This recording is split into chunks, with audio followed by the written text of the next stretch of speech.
The door opened and Hana saw them. 4 children stood exactly where she knew they would be. At the window, by the door, still waiting after 6 endless days. They looked terrible. Thin from not eating, hollow-eyed from stress. Their small bodies showed every hour of suffering they had endured.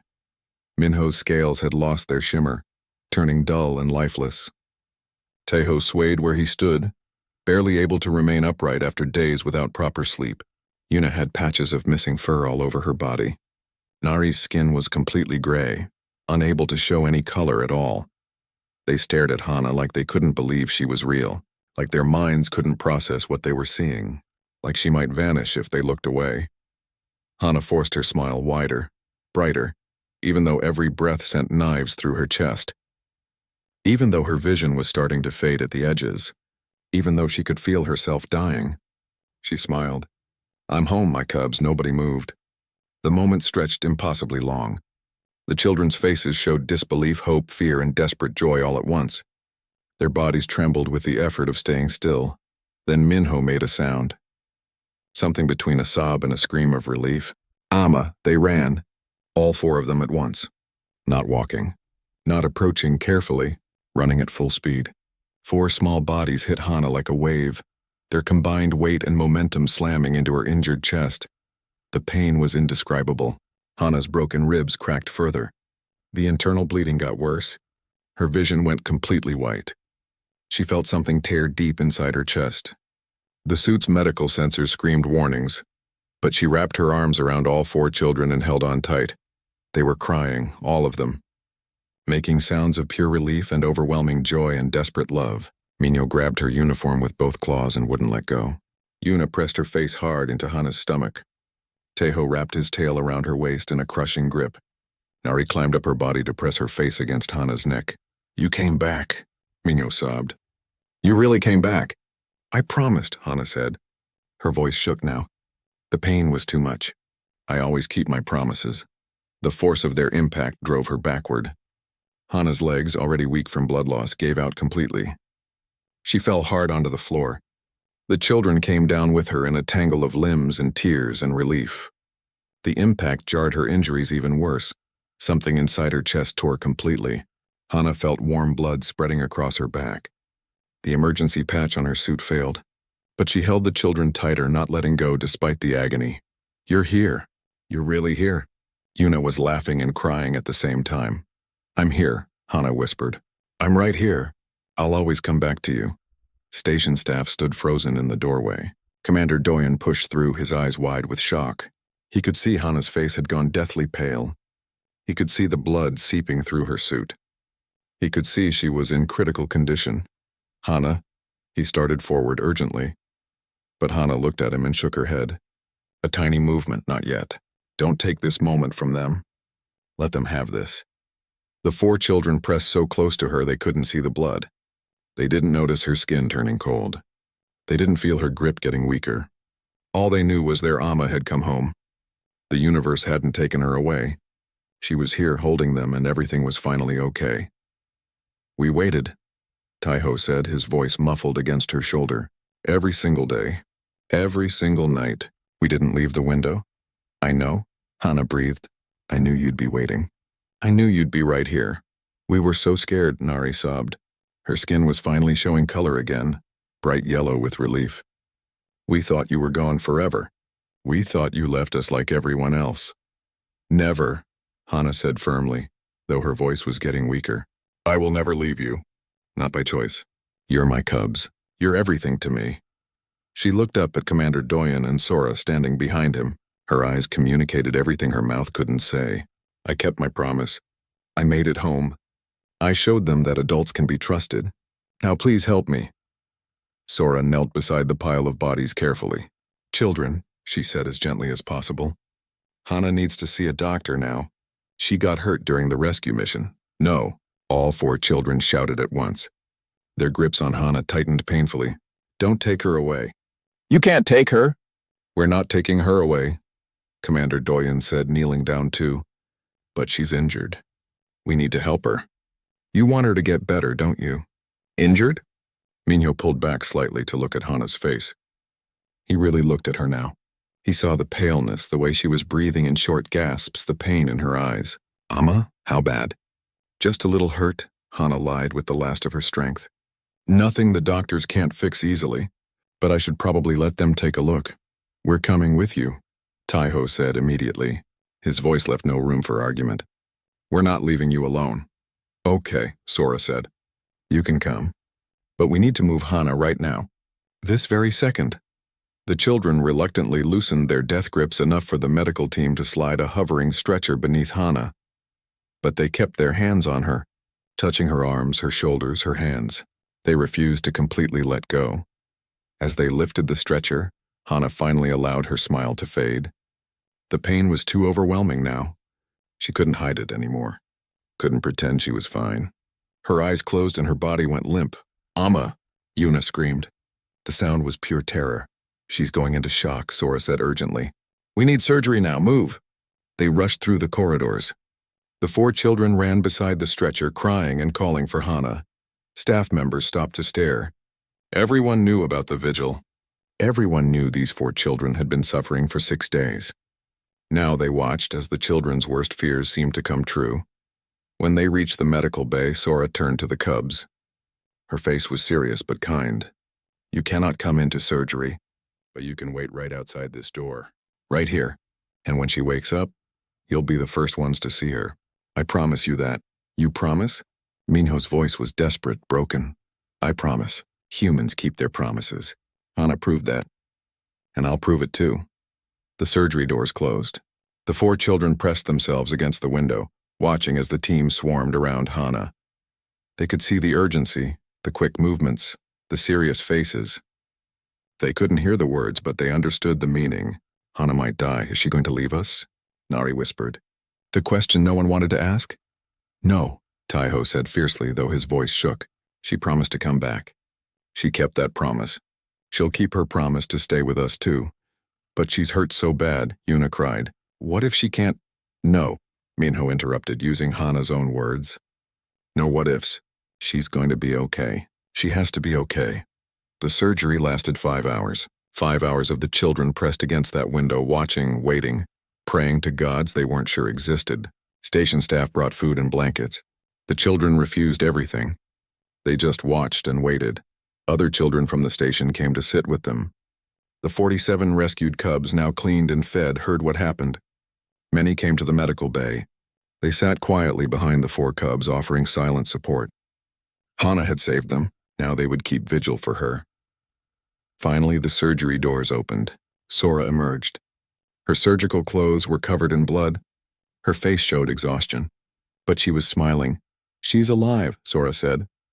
4 children burst into sobs of relief. Behind them, 47 other children also cried with joy. She had 3 broken ribs, severe internal bleeding, and a collapsed lung. "We had to repair major damage. But we fixed everything. She's incredibly strong. She's going to recover. Can we see her?" Taiho asked desperately. "She's still unconscious from anesthesia.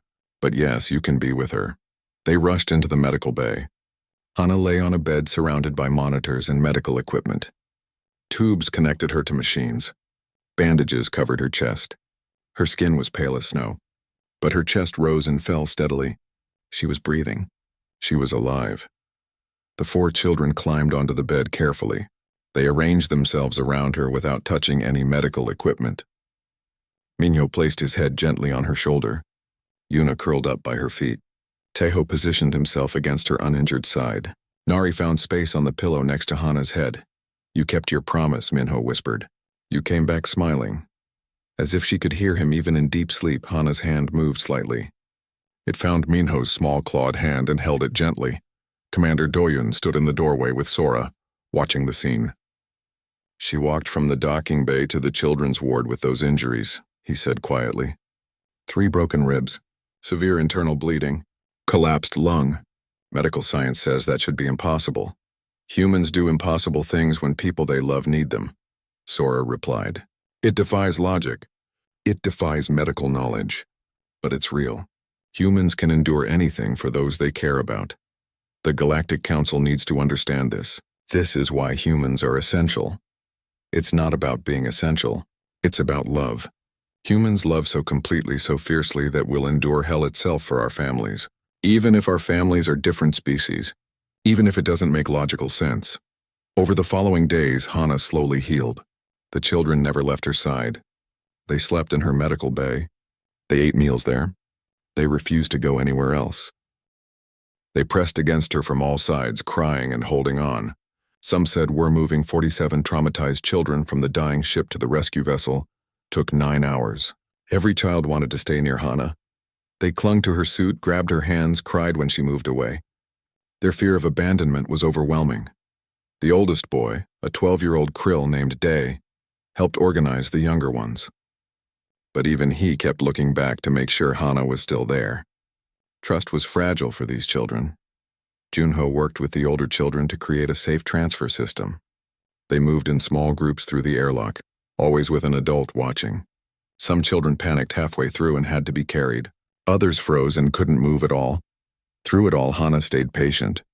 She talked to each child, learned their names, made eye contact. She wanted them to know they mattered. Each one was important, not just a number. The rescue ship was designed for maybe 20 passengers. With 47 children plus the crew, they were packed tight.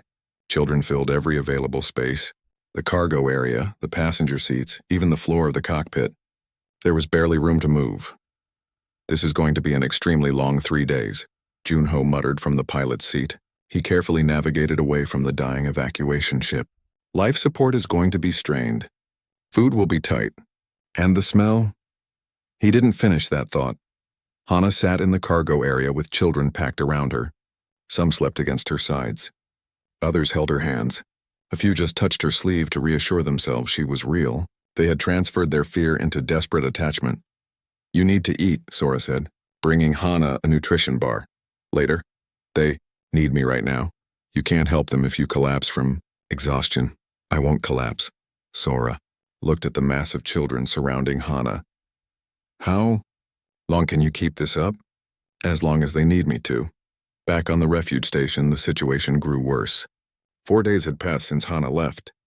The 4 cubs hadn't moved from the window except for bathroom breaks. They refused all solid food.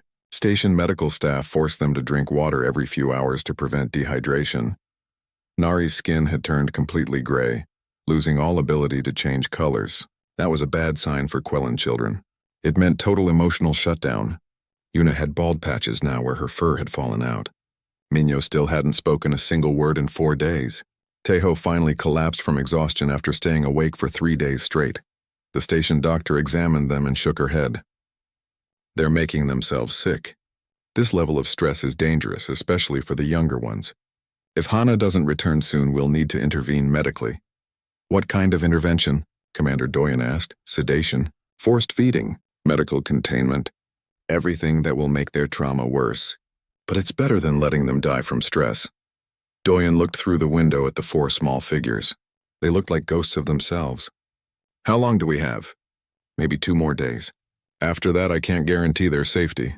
On the rescue ship, Hana faced constant crises. A young Velm girl had a panic attack and couldn't breathe. Hana spent 30 minutes doing breathing exercises with her in and out, slow and steady until the panic faded. A Krill boy started fighting with another child, his fear turning to anger.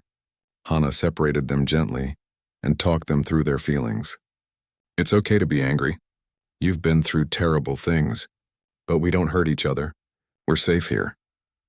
A tiny 3-year-old Velm kept crying for his mother who would never come back. Hana held him and rocked him for 2 hours straight until he finally fell asleep. This became the pattern. One crisis after another with no break between them. Hana dealt with each one calmly, patiently, showing the children they were safe. She didn't sleep. She couldn't.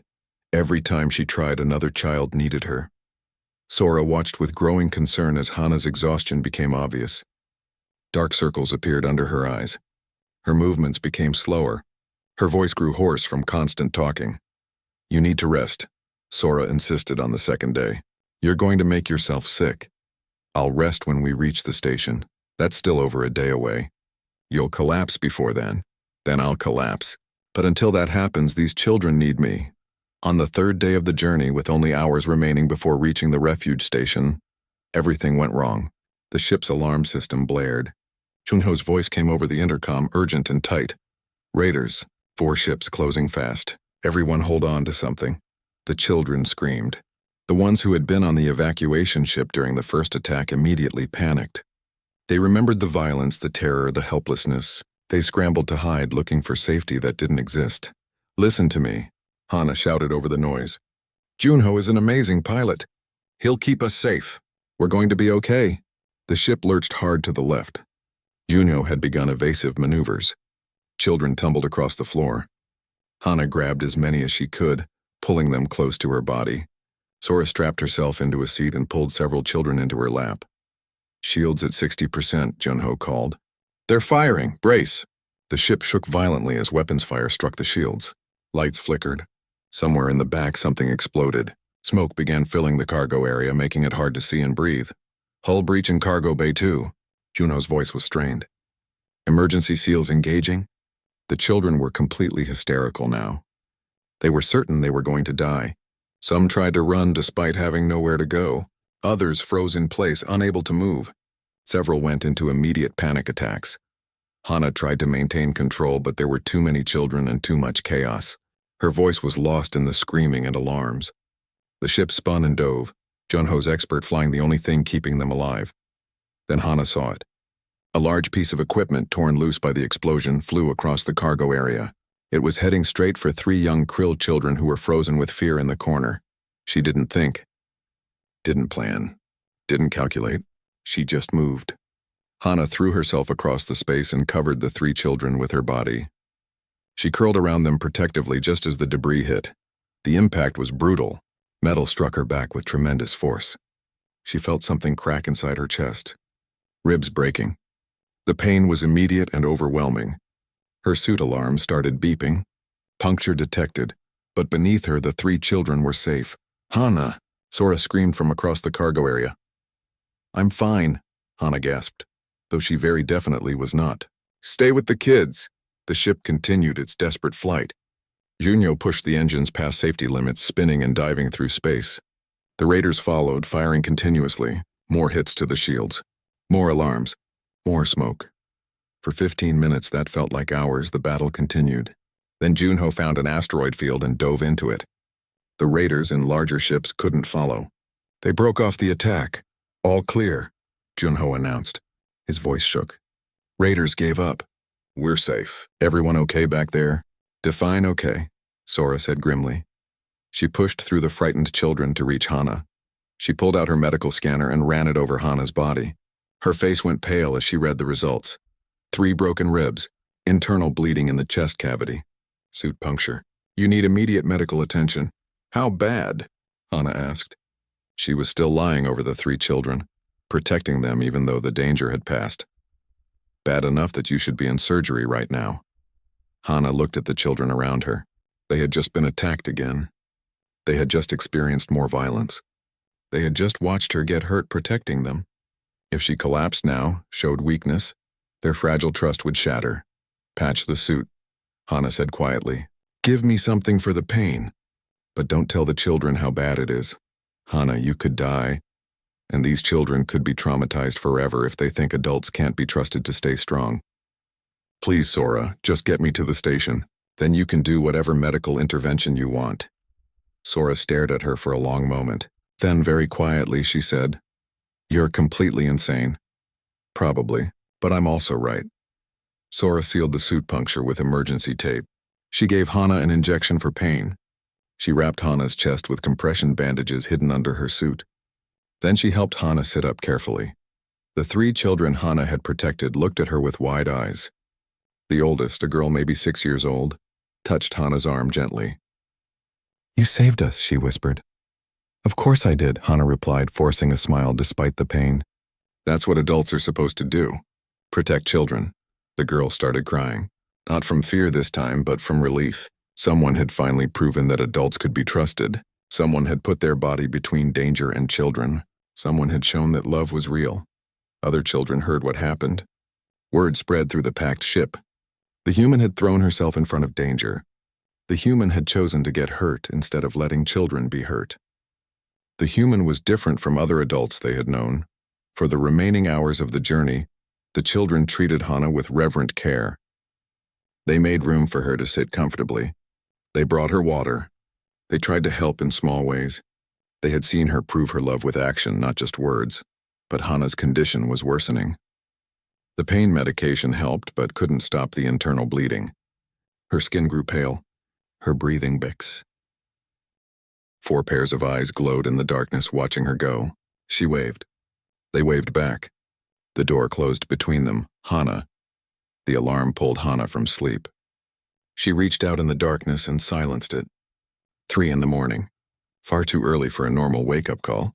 Her heart began pounding before she was fully awake. Alarms at this hour meant emergency. She dressed quickly, pulling on her uniform without thinking about it. Her quarters were small, just a bed, a desk, and a small bathroom. She had lived here for 2 years and still hadn't decorated. There was no time for making a place feel like home when children needed her. Hana ran through the empty corridors toward the command center. The station was quiet, most of the crew still sleeping. Only emergency personnel would be awake now. Her boots echoed loudly in the silence. The command center doors slid open. Inside, Commander Doyen stood at the main console, his face illuminated by the blue light of multiple screens. Beside him, Bora worked frantically at the communication station. Either of them looked up when Hana entered. "What happened?" Hana asked, breathless from running. Doyen turned to face her. His expression was grim. "Distress signal. We received it 40 minutes ago. An evacuation ship was attacked." Hana's stomach dropped. "How bad?" "Bad. Raiders hit them hard. The ship is heavily damaged and drifting in space. Main engines are offline. Life support is failing." Doyen pulled up data on the main screen. "But there are survivors." "How many?" 47 children. Krill and Velm species, ages ranging from 3 to 12 years old. 2 adults were on the ship, both injured critically. They managed to fight off the raiders before losing consciousness. Hana moved closer to the screen, studying the information. "Where are the adults now?" "The ship's medical system reports they're both in critical condition. Unconscious, not expected to survive." Bora's voice was tight. "The children are alone." "How long have they been alone?" 7 hours since the attack. 7 hours with no adults on a damaged ship after watching a violent assault. Hana closed her eyes. 7 hours was an eternity for traumatized children. They would be terrified beyond reason by now. "Where's the ship?" 3 days' travel from our position, Doyen said. "We're preparing a rescue vessel. Fast ship, medical equipment, emergency supplies. But there's a complication." "What complication?" Doyen looked at her directly. "These children aren't just scared, Hana. Early sensor readings show they're in complete panic. They're not responding to the ship's automated comfort systems. Some are injuring themselves trying to break out of sealed sections. They think anyone who comes for them will be more raiders." Understanding hit Hana hard. They need someone who knows how to handle extreme trauma. "They need you," Doyen said simply. "You're the only person on this station with experience managing Krill children in crisis situations. Our rescue team can extract them physically, but emotionally, they'll only make things worse if the children fight them. How long would I be gone? Minimum 6 days. 3 days to reach them. Time to stabilize the situation. 3 days back." Before Hana could respond, a voice spoke from the doorway. "No." She turned to see Junho enter the command center. He was the station's lead pilot and her former partner. They had ended their romantic relationship 2 years ago, but the friendship remained. Right now, his face showed nothing but concern. "Sending Hana into an active raider zone is reckless," Junho said, walking toward them. "Raiders are still operating in that sector. What if they come back while we're there?" "Those children need help now," Hana said. "If we wait for the sector to be secured, some of them might die from the trauma alone." "And what about your 4 cubs?" Junho's voice rose. "Have you thought about them? If something happens to you, they'll be destroyed." "You know that." Hana did know that. She had thought about nothing else since Doyen mentioned the mission. Minho, Taiho, Yuna, and Nari had already lost everyone once. If she died, they would lose everything again. It would break them completely. But 47 other children were suffering right now. 47 children who had also lost everything. They needed help too. "Someone has to go," Hana said quietly. "Then send someone else. Send our trauma counselors. Send medical specialists. Send anyone but you." "None of them have worked with Krill children in severe crisis," Hana replied. None of them know how to approach kids who have gone completely feral from fear. I do. I've done it before. That doesn't mean you have to do it again. Yes, it does. Because those children deserve the same care I give my cubs. They deserve someone who won't give up on them. Junho stared at her for a long moment. Then he shook his head, frustrated but accepting. Fine, but if you're going, I'm piloting. If something happens, at least I'll be there. Doyen interrupted them. I won't order you to do this, Hana. It's your choice. A dangerous choice. I volunteer, Hana said. When do we leave? 2 hours. We need to load supplies and prep the ship. Junho was already moving toward the door. I'll get started. After he left, Doyen placed a hand on Hana's shoulder. Go tell your children. They need to hear it from you. Hana nodded and left the command center. The walk to the children's ward felt longer than usual. Each step brought more doubt. Was she making the right choice? Was she being selfish, wanting to help other children when her own needed her? Or was she being selfish by considering staying, knowing those 47 cubs were suffering? The door to the children's ward slid open. It was still night, still early. The children should be sleeping. But all 4 of them sat up in their beds, staring at the door. They always knew when something was wrong. Amma? Teho's voice cut through the darkness. Hana turned on a small light just enough to see by. She sat down on the floor in the center of the room. Without a word, all 4 children climbed out of their beds and came to her. They arranged themselves around her, each one touching her in some way. Minho took her hand. Yuna pressed against her side. Teho wrapped his tail around her ankle. Nari climbed into her lap. I need to tell you something important, Hana began. She kept her voice calm and gentle. There's a ship with children who need help. They're very scared and hurt. I need to go help them. Silence. Heavy, terrible silence. You're leaving? Minho's voice was so small she barely heard it. For a little while. 6 days, then I'll come back. You promise? Yuna's ears were flat against her head. I promise. 6 days and I'll walk through that door again. Teho stood up suddenly. His scales turned dark, almost black with emotion. No, adults always say they're coming back. They always promise. But they don't. They die. They disappear. They leave us alone. The words hurt because they were true. Every child in this station had heard promises that were broken. Every child here had been abandoned by circumstances or death or fate. I know, Hana said softly. I know you've heard promises before. I know you've lost people who said they would stay. But have I ever broken a promise to you? Teho's tail lashed back and forth. No, he admitted reluctantly. Then trust me one more time. I promise I'm coming back. What if the bad people hurt you? Nari asked. Her skin had turned deep purple with fear. Junho is coming with me. You know how good he is at flying. He'll keep us safe. And Sora, the medical officer, she's coming too. We'll be careful. But accidents happen, Yuna whispered. People die even when they're careful. Hana gathered all 4 children close. Yes, accidents happen. Yes, the universe can be cruel and unfair. But I've survived this long by being smart and careful. I'm not taking unnecessary risks. I'm going because those children desperately need help. And I'm the best person to give it to them. She spent the next hour holding them, answering the same questions over and over, reassuring them in every way she could. But she could see the fear in their eyes. The terror of abandonment ran deep. Finally, Teho took a deep breath.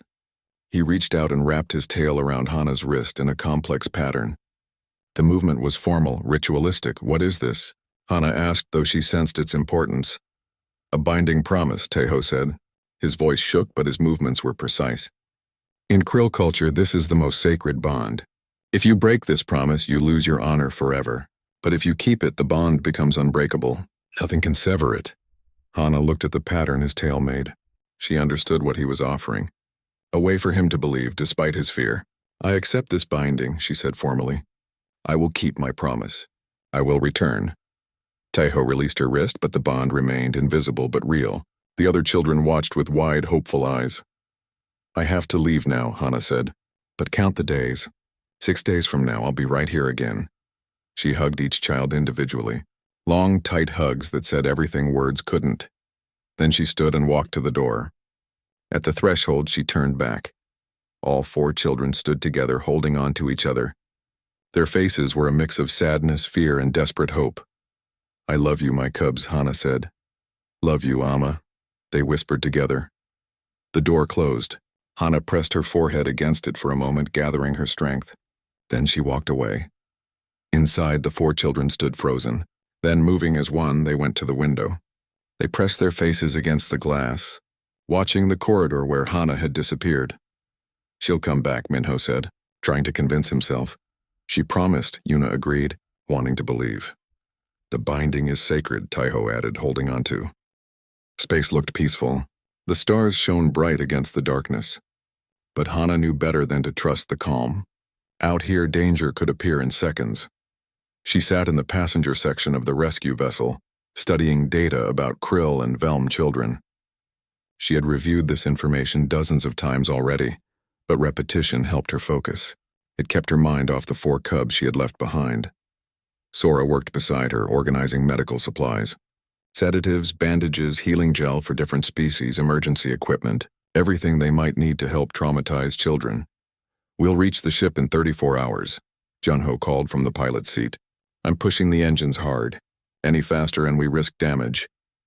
"The ship's life support is at 58%, Sora reported, reading the latest data from the distress beacon. "It's dropping faster than expected.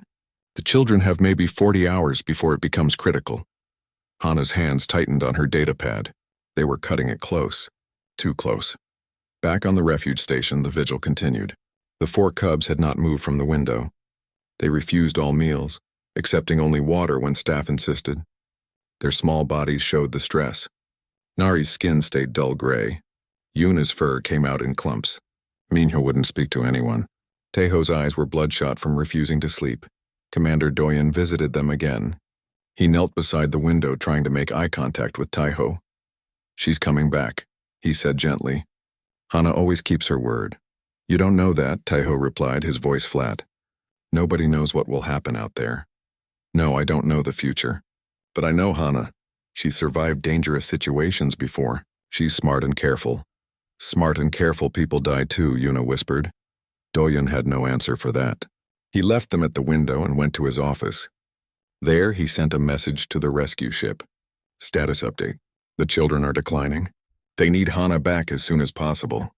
On the ship, Hana read Doyen's message.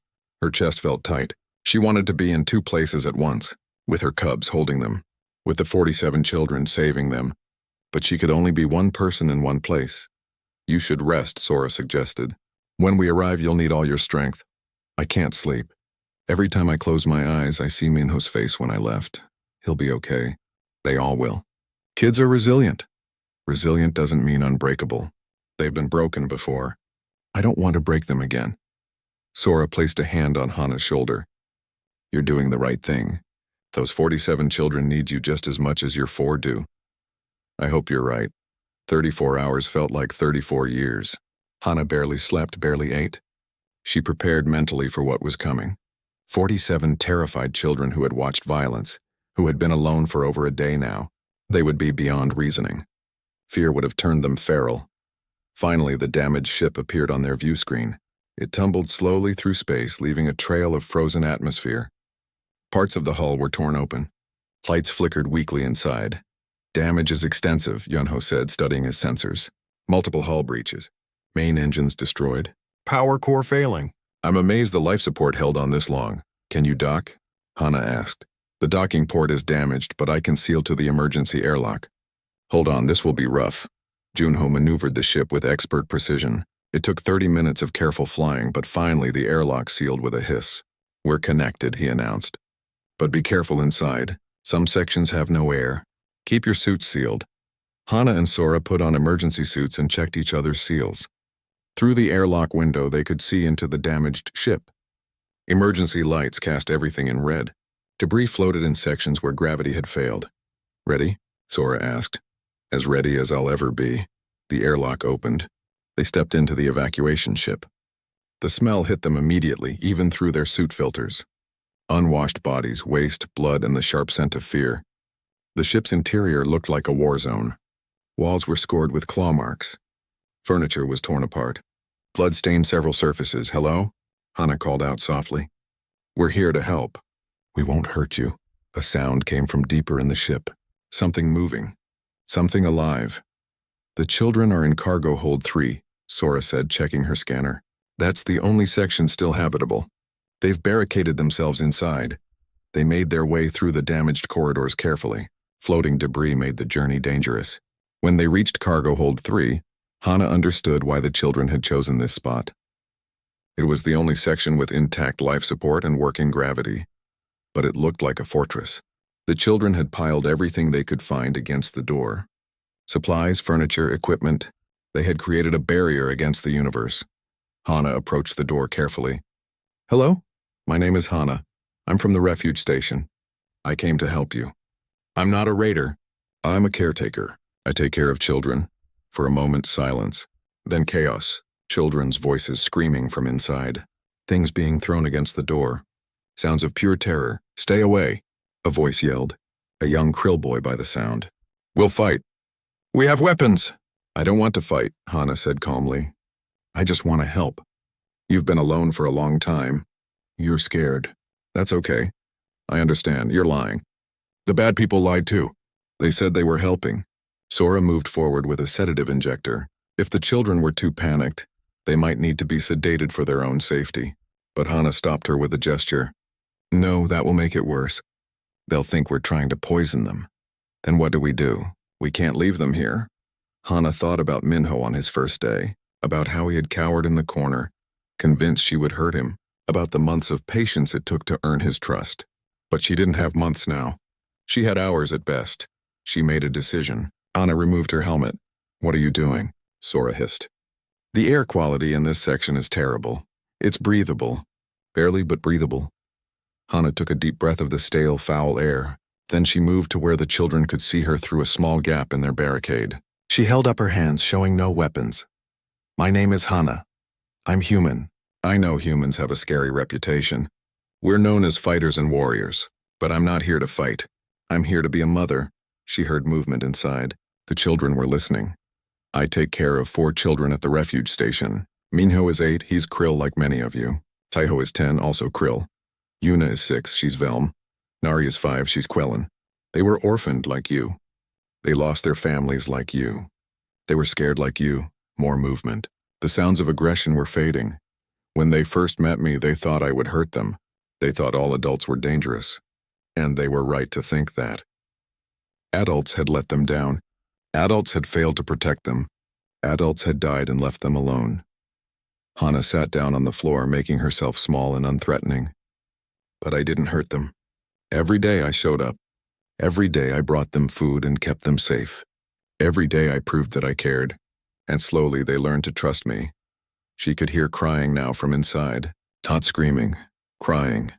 "Right now those 4 children are waiting for me at the refuge station. They're scared because I left. They think I might not come back. They're watching the door waiting, hoping I'll keep my promise." "What promise?" a small voice asked. "A Velm child, very young, I promised I would come back. And I will. But first I need to help you. Because you deserve the same care I give them. You deserve to be safe. You deserve to have someone who doesn't give up on you." Silence. Then slowly the barricade began to move. The children were pushing it aside piece by piece. Hana didn't move. She stayed sitting on the floor, hands visible, non-threatening. The door opened a crack. A small krill face peeked out. He looked maybe 4 years old. His scales were dull from stress and dehydration. His eyes were huge with fear. Hana smiled at him gently. "Hello," she said softly. "You're very brave." The child stared at her. Then slowly he took one step out from behind the barricade. Then another. He was shaking, but he moved toward her. "That's it," Hana encouraged. "You're doing great. I'm not going to grab you. I'm just going to sit here." The child came close enough to touch her. He reached out one tiny claw and barely brushed her hand before jumping back. Hana didn't move. She just kept smiling. "What's your name?" she asked. "Jiho," the child whispered. "That's a beautiful name, Jiho. I'm happy to meet you." More children appeared at the door. They watched Jiho carefully. When Hana didn't hurt him, others became braver. A Velm girl approached next, then a krill boy, then more. They came out slowly, cautiously, ready to run at any sign of danger. When about 10 children had ventured out, Hana did something unexpected. She started singing. A lullaby from Earth, soft and gentle. The words meant nothing to these children, but the melody spoke of safety and comfort and love. The children stopped moving. They listened. Some had never heard music before. Others remembered lullabies from lost parents. The song touched something deep inside them. Little Jaiho, the first brave one, took 3 more steps forward. He looked at Hana with those huge, scared eyes. Then he ran to her and threw himself into her arms, sobbing. The dam broke. Other children followed.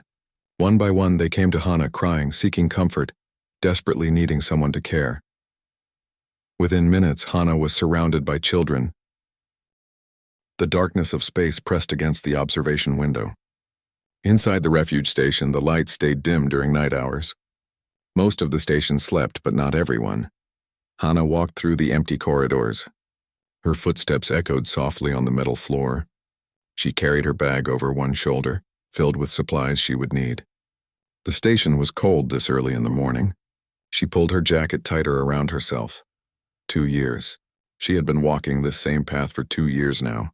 Every morning before the sun simulation turned on, she made this journey. From her small quarters in the residential wing, through the main corridor, past the empty cafeteria, and finally to the children's ward at the far end of the station. The refuge station wasn't meant to be a home. It was built quickly during the war, designed only to keep people alive. Metal walls, recycled air, and the constant hum of machines. But for some, it had become the only home they knew. Hana turned the final corner. The door to the children's ward stood ahead. She could see the window set into the door, and through that window she could see them, 4 small shapes pressed against the glass from the inside. Waiting. Always waiting. Her heart squeezed tight in her chest. Every morning, the same scene. Every morning they were there. She approached the door slowly. The 4 shapes became clearer. Minho stood closest to the window. He was 8 years old, a krill child with scales that caught the light and shimmered green and gold. His large eyes, too large for his small face, watched her come closer. Behind him, his cousin Taiho stood guard. Taiho was 10, bigger and stronger, with darker scales that looked almost black in the dim light. His hand rested on Minho's shoulder in a protective gesture. Yuna sat below them on the floor. She was 6 years old, a Velm child covered in soft fur. Her face was small and round with large ears that swiveled toward every sound. She looked like a small cat that walked on 2 legs. Right now, her ears were pressed forward, listening for Hana's footsteps. And then there was Nari, the youngest at 5 years old.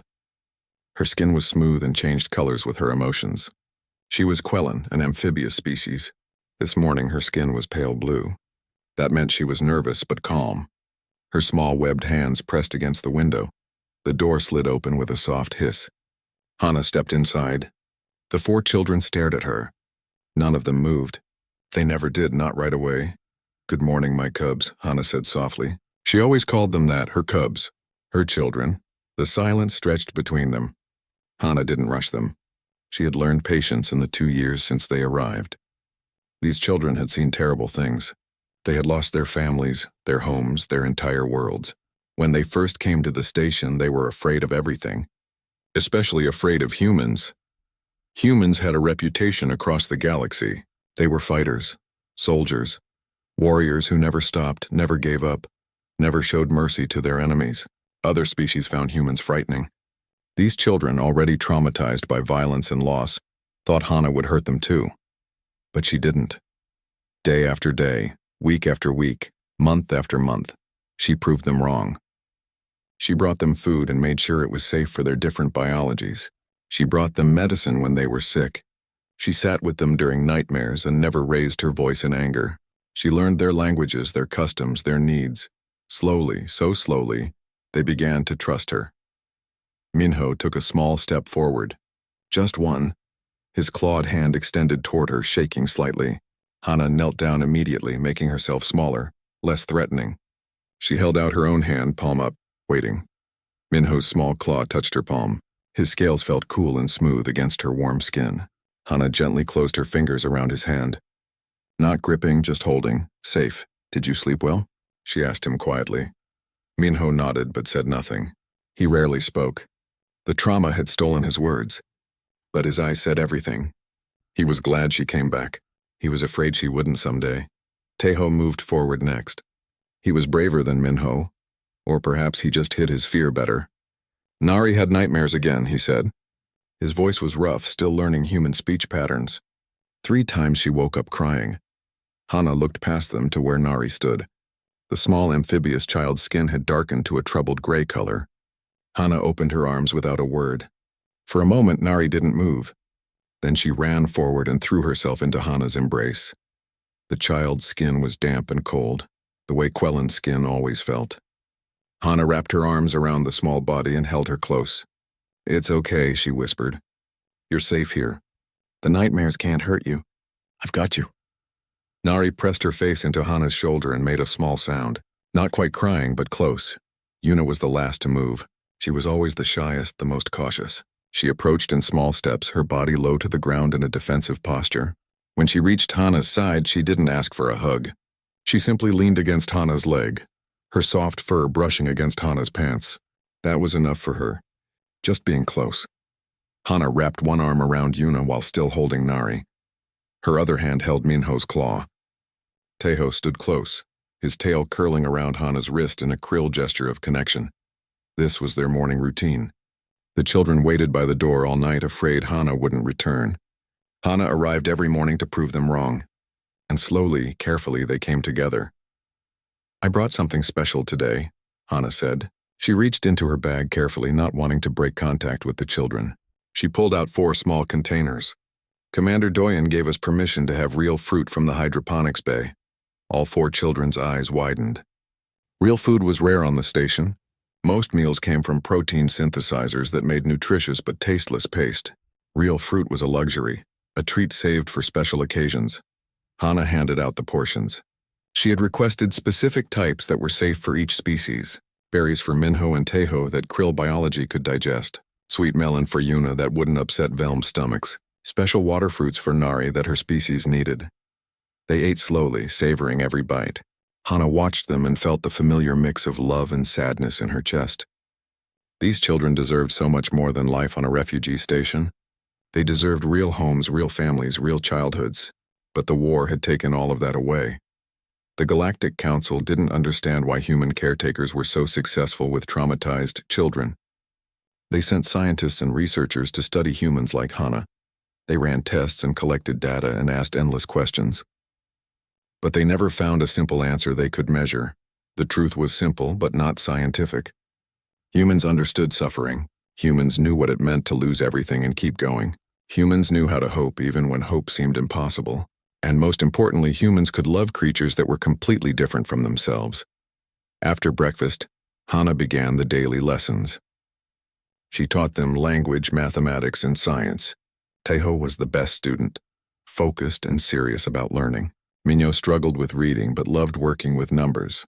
Yuna preferred art to academics, spending hours drawing memories of her home world. Nari was still too young for complex lessons, but she watched everything with curious eyes. Then came exercise time. They went to the recreation area where the children could play. Teho and Minho wrestled together, practicing the play fighting that young krill needed for healthy development. Yuna climbed the equipment with natural agility, fearless at heights that would terrify most species. Nari swam in the small pool, her skin brightening to happy colors when she was in the water. Hana supervised them all. She answered questions, settled small disputes, and celebrated victories. When Minho finally managed to read an entire sentence without help, she hugged him until he squeaked with surprise. When Yuna showed her a drawing of all 5 of them together, Hana had to blink back tears. The day continued with lunch, then quiet time. The children didn't nap anymore, but they needed rest after their active morning. They usually piled together on cushions in the common room, seeking comfort and physical closeness. Hana sat nearby with her data pad, planning tomorrow's lessons. Afternoon brought more activities. Life skills, social lessons, and playtime. Hana taught them how to use the station's systems, how to ask for help when they needed it, how to trust that adults could be safe. She was teaching them that the universe, despite everything they had experienced, was not entirely cruel. Evening came too quickly. Dinner preparation was a group activity. Each child had small tasks they could handle. Minho set the table. Teho helped mix ingredients. Yuna arranged everything neatly. Nari mostly watched, but sometimes she passed things to Hana when asked. They ate together at a small table, all 5 of them. The children talked about their day, sharing small observations and questions. Hana listened to every word, making each child feel heard and important.